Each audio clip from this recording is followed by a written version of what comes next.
রাজভবনে আজ উত্তরাখণ্ড রাজ্যের প্রতিষ্ঠা দিবস পালন করা হয়। রাজ্যপাল ইন্দ্রসেনা রেড্ডি নাল্লু অনুষ্ঠানের উদ্বোধন করেন।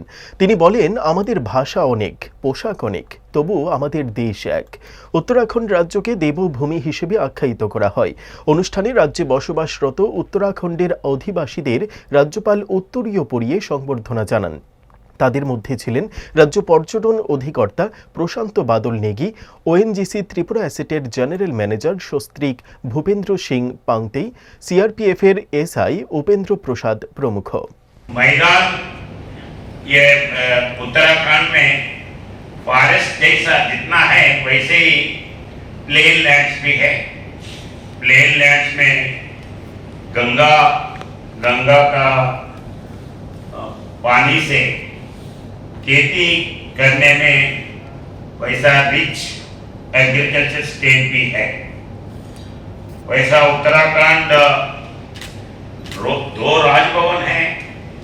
राजभवन का भी विशिष्टता है।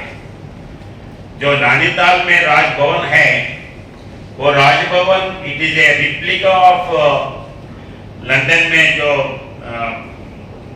बकिंगहम पैलेस है वैसे ही रिप्लिका नैनीताल में है। और जनरली ये गोल्फ कोर्स जो होता है प्लेन्स में ज्यादा होता है।